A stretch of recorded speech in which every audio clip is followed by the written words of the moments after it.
Hello, everybody.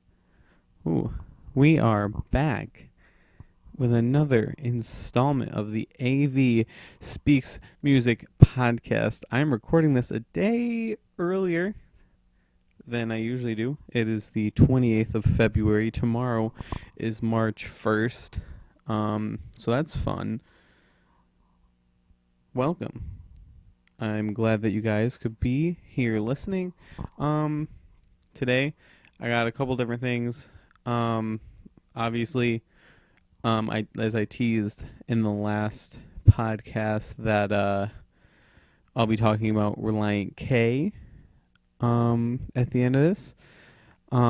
We also have a new installment of the first reoccurring series on the podcast, Keep or Leak.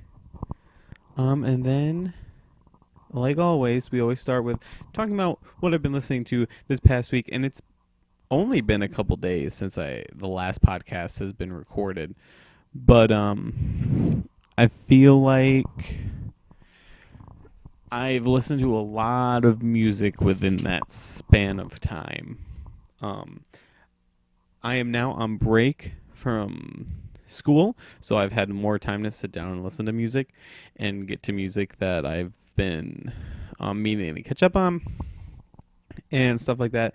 So we have a bit to talk about, and I kind of want to go a little in depth with some of the stuff on here, just because I'm not sure when I'll get to talk about them again.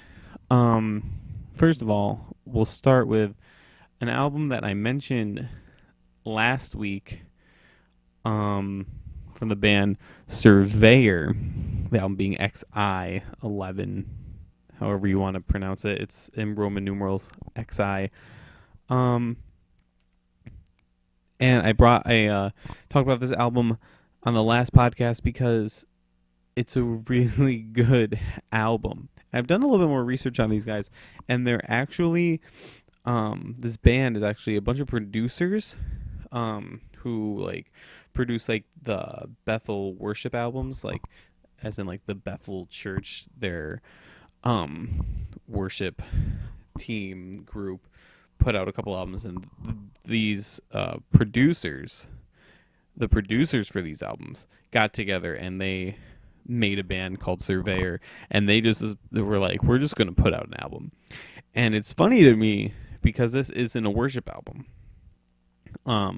This is an indie pop album that literally most of the songs on this album are about relationships, and like there are a little bit of religious tones. The song "Help" is definitely a cry for help to God, but I think it's just really interesting, the style and the approach that they went to this, and it's just it's such a good album, and they'll probably never, I mean, I can't say that, but there's a good chance that they could never just put out an album ever again, and this could be the only album we get from this band.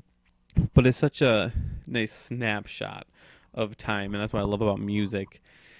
It's just like each song, each album is just a snapshot of time, and this is definitely a snapshot of where they were, and it's a really good album. Like, just if you want chill indie pop music, definitely check this album out. It's pretty atmospheric. There's a lot of really cool stuff to the album. I definitely suggest it. The next, I'm going to talk about two more albums.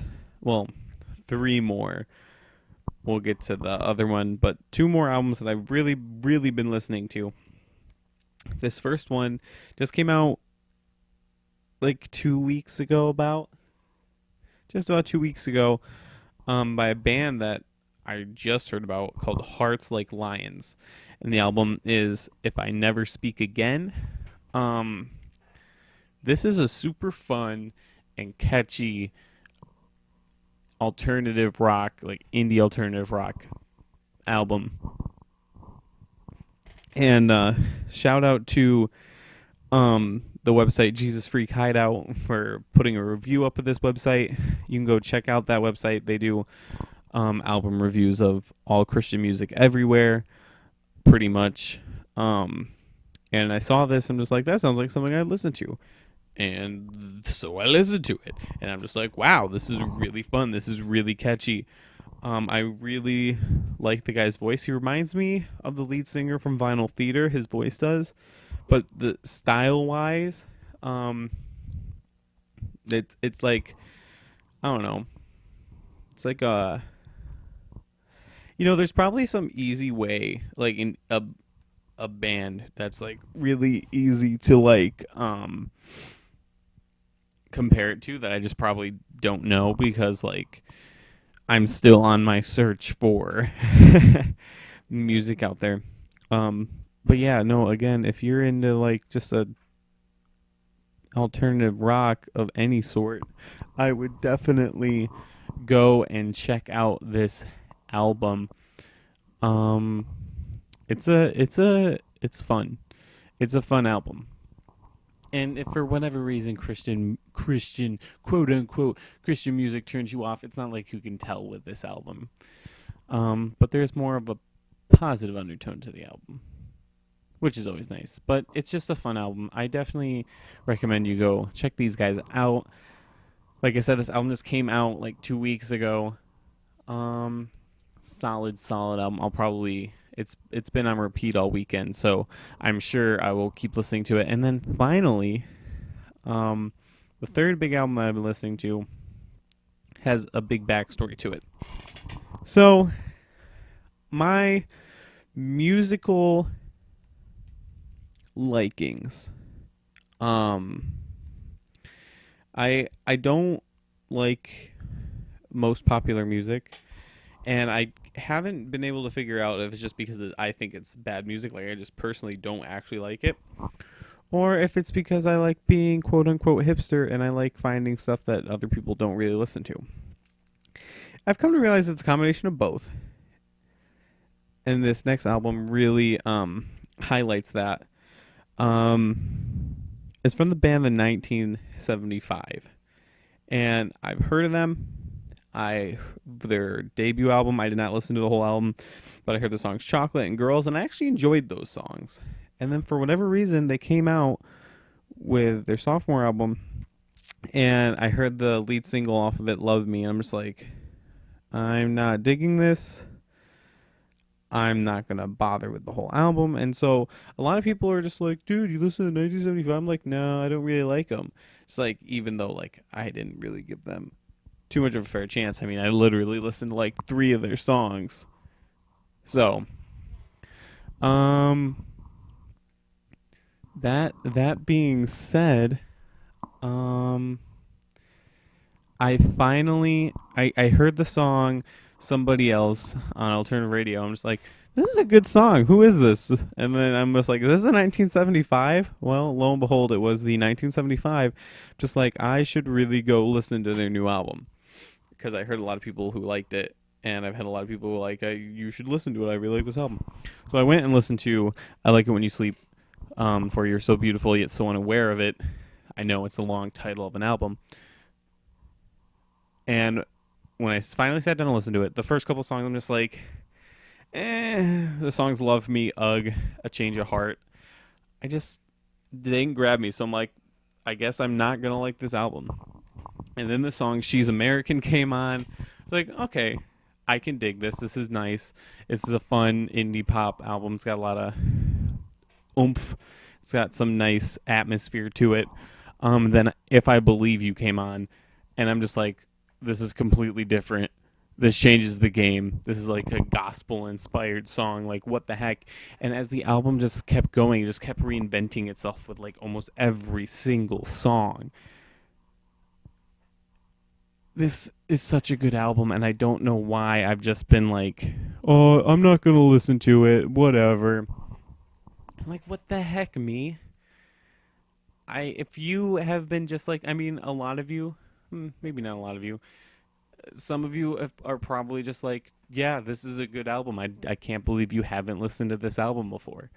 And then some of you are probably like, I'm just like you. I just never listened to it. Some of you probably don't even know who the 1975 is. If you were sleeping on them, if you decided I'm not going to listen to it because I heard the song, a certain song, I didn't like it, go give this album a listen because it is so good. It reminds me, like, obviously I wasn't born in the 80s or like even know that time, but it's such like when I think 80s music, I kind of think this is like a new renaissance of 80s music, and it really works really well. It's just such a fun album.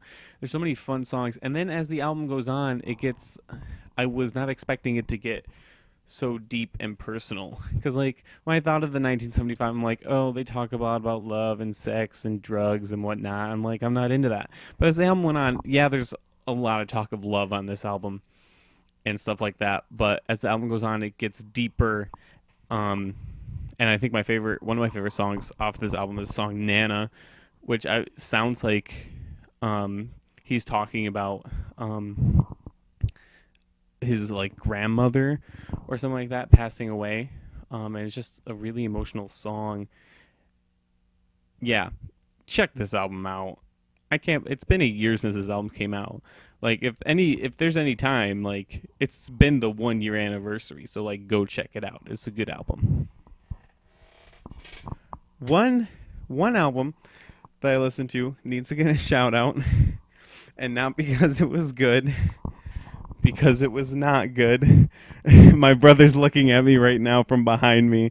He's just like, I know what album you're talking about. So yesterday, we're sitting down, we're playing games. I'm just like, there's this album that I've been meaning to listen to. I've been trying to get into rap more.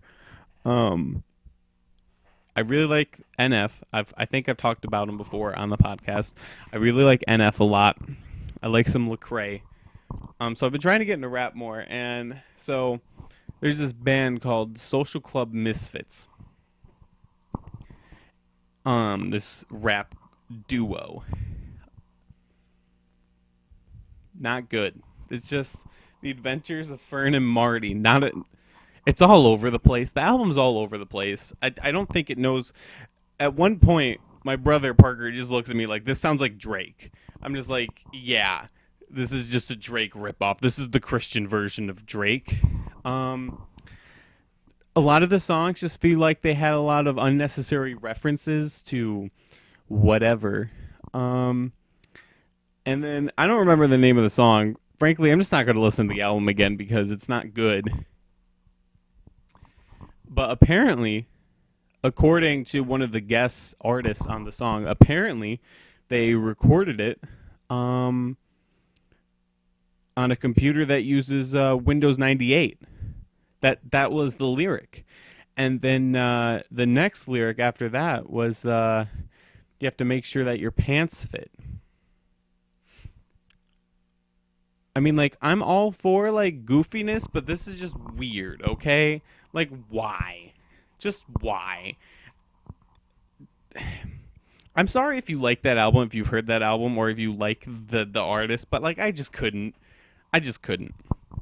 So now that I got that off my chest, let's move into the next segment. Keep or leak. We've done this before. If you were new to Keep or Leak, go check the top 10 on the Billboard Hot 100. I'm just going to give you my opinions real quick on whether the song should it should stay in the Hot 100, stay in the top 10, or we should leak it off because it's just not good. So we start with number 1, Ed Sheeran and Shape of You. I believe the first week I ever did this was Shape of You's debut. I like this song. I mean, like, it's not Ed Sheeran like being like blowing my mind, but it's a good song. I said keep it. I think we should still keep it. I'm not sick of it yet. Keep it up there. Number 2, we got the song Bad and Bougie. Bad and Bougie. Oh my gosh. By Migos featuring Lil Uzi Vert. I mean, it's not not a good song. I mean, like even if lyrically you can get past it, it just didn't keep me engaged at all. I don't know. I just couldn't do it. I would definitely leak that song off. Um, Number three is "I Don't Want to Live Forever" from Zayn and Taylor Swift for the 50 Shades Darker soundtrack. Woo! I try not to think of the fact that it was for this movie when I listen to the song. As a song, Taylor Swift sounds fine on the song. She's got a good voice. I'm okay with Taylor Swift. If this was just a Taylor Swift song, I think this would be okay. But unfortunately, it's not. And Zayn, I believe from One Direction fame, does not sound good. I don't like his voice. He just tries to do this falsetto thing. I don't think it really sounds good. And again, just another song that just didn't keep me engaged. I would leak it off. Get that out of there. There's so many other good songs that could be there. Get it out. Number 4. That's What I Like from Bruno Mars. Lyrically, the song's meh. I mean, it's just another like, hey girl, you're doing what I like. Let's get together. Like whatever. But man, can Bruno sing, and man, can he put together a nice beat. Like it's just a fun song, and I really like what Bruno Mars does. He makes fun songs, whether lyrically you like it or not. Like he's just got the fun. I'd keep it. It's a fun song. Number 5, we have Closer from the Chainsmokers featuring Halsey. And I'm not tired of the song yet. I still love the synth line in it.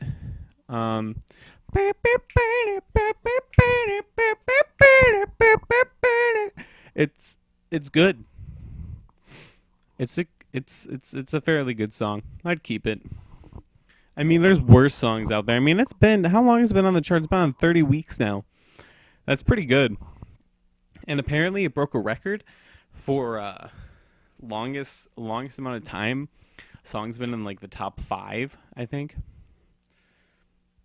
Got another week in the top 5. Number 6, we have another Chainsmokers song, the song Paris. And this song is the opposite of fun. The song is boring. His voice is boring. The whole song, I just feel like if you want to go to sleep, listen to this song. Because it's boring. I mean, I think the way they could have redeemed it, I don't even know how I made it all the way through the song, honestly. But I got to the end, and it was just like instrumental. Put a saxophone solo. It's probably just because I've been listening to probably because I've been listening to the 1975 album. They have some nice, like, sweet sax solos on some of their songs. And so I'm probably just like, you put it in there. So I would leak. I'm like in the middle, but no, just leak it off. Number 7, we have Love on the Brain from Rihanna. This song is boring. Leak it off. Number 8, we have Chained to the Rhythm by Katy Perry featuring Skip Marley. I'm going to be honest with you. I didn't listen enough to get to the Skip Marley part. So he gets a pass for today. I don't know what he's sounding like. Katy Perry, on the other hand, I've never really been a huge fan of Katy Perry. Song's okay. I don't know. Compared to the other songs on the top 10, I would probably keep this song over a lot of the other ones. But I personally just don't like Katy Perry enough to be like, man, this is a great song. Wow, she's so good. It's whatever, I guess. Number 9, we have Bounce Back by Big Sean. As a rap song, it's fine. Like, nice beat. Lyrically, song's awful. And this is why I just can't get into mainstream rap. Because lyrically, I just can't do it. You're throwing the N-word and the F-word out every other line. I can't get into it. If you're into that stuff, and you like and you don't mind rap music like that, then I would probably say keep it. Ooh, moth flew in front of me. If you're not into stuff, then I would say leak it. So I'm just gonna say I'm in the middle. And then, why is this song in the top 10? Top 10 is Bad Things, Machine Gun Kelly, and Camila Cabello. It's her voice is so annoying. Machine Gun Kelly just shouldn't rap. This song just shouldn't be alive. It's not like, how is this still here? How? I just want to know how. Actually, in the words of Maroon 5, I don't want to know. Leak it off. Not good. Let me know if you like any of those songs that we just talked about. Let's sit back and let's have a conversation. A conversation about my favorite band, Relient K. So, as you all know, my favorite band is Relient K. I was listening to him maybe like a week ago. And I decided to go back and listen to the album Collapsible Lung. For those of you who don't know, Collapsible Lung came out in 2013. It was kind of an awkward time in the life of Relient K. In 2009, they came out with Forget Not Slow Down. In 2011, they came out with a cover album. Relient K is for karaoke. It's just an album full of covers. It's fun. But they hadn't really come out with their own material since 2009. So, I think at this point, most of the core members either left or something like that. Things were just not looking good for Relient K structurally. I believe the only two who were left were Matt Thiessen, lead singer, piano, guitar, and Matt Hoops, who plays guitar, who the band now, that's who the band is now, are those two. And Matt Thiessen was going through, him and his fiance just broke up. They called off the wedding. So things were not looking good for Relient K. And this album also didn't do well. For those of you who've never heard the album before, if you heard of Relient K and you think of Relient K, what you think of is pop punk. You think of Be My Escape, Sadie Hawkins Dance, Who I Am, Hates Who I've Been. These classic pop punk songs. This is not at all what Collapsible Lung was. Collapsible Lung was a mishmash of different pop songs of all different styles of pop music. And this is just not Relient K. This was not Relient K at all. And lyrically, the album was also very different. Missing, for the most part, was the tongue-in-cheek lyrics, the lyrics that pointed more towards God and a savior. Those were gone. Those were out the window. And these were, Relient K, they have their relationship songs. This album was full of them, 100%. And kind of not in a way that was glorifying relationships, but one that was putting more emphasis on earthly relationships than anything else. And it was a flop. The album just didn't do well. 3 years later, we got the masterpiece, which was Air for Free. Thank goodness. But listening through that album again, I think we all need to go back to Collapsible Lung. I think we need to go back and tell ourselves that this album really isn't that bad. And in the context of Relient K history, this is exactly the album that really needed to come out and was really true to them. If we look back, let's look back. Let's look back at Relient K history here. We go through 2004, their kind of breakout success album, came out with an EP after that. 2007, they came out with 5 Years Ago, which was a fairly good success as well. 2008, things are still going well. They come out with another EP, B-sides type of album. And then Matt Thiessen goes through this breakup with his fiance. 2009, we get the beautiful Forget Not Slow Down. And I think what's great about this album is that it takes this whole situation and puts it in the terms like, I'm okay with this. Everything's fine. I'm still looking towards God. Like the song Therapy. Like, even though you won't listen to me, I know God will still listen to me.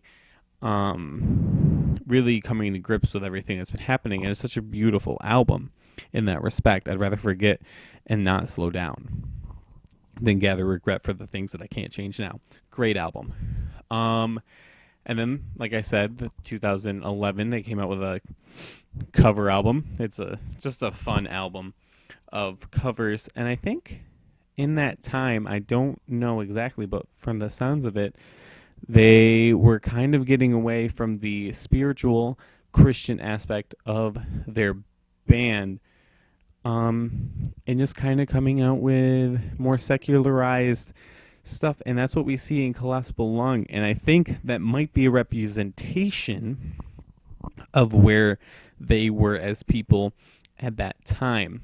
Because when you look at Air for Free, which came out 3 years after Collapsible Lung, you see an album, I think two of the big staples of this album,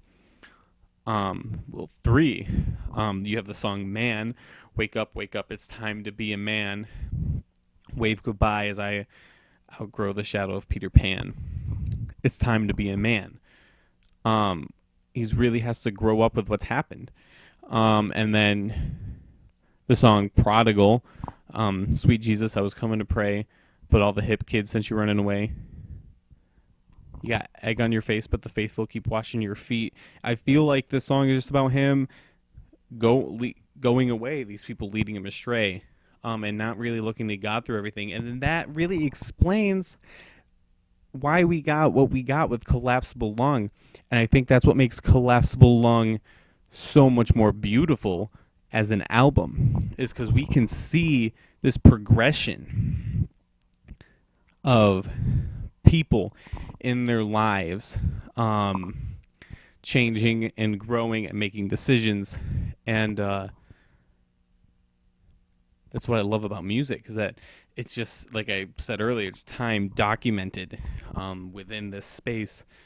And you can see where people have been and what's been going through their mind. And as you see on Air for Free, the song God is literally just about, I believe in God, like really coming to grips, like this is what I believe, this is what my life is about. And it's just listening to Collapsible Lung after having Air for Free.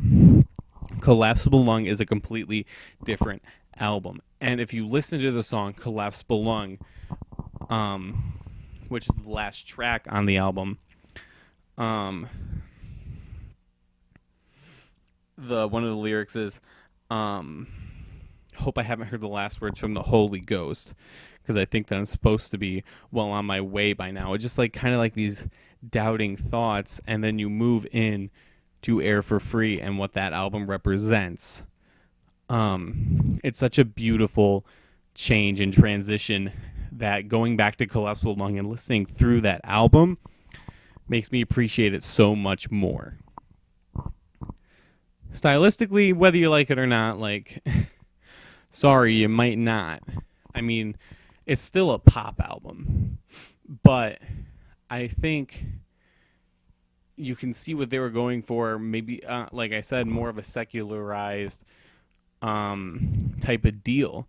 I mean, and Matt Thiessen has written music and helped co-write music for pop artists. He often works with Adam Young of Owl City.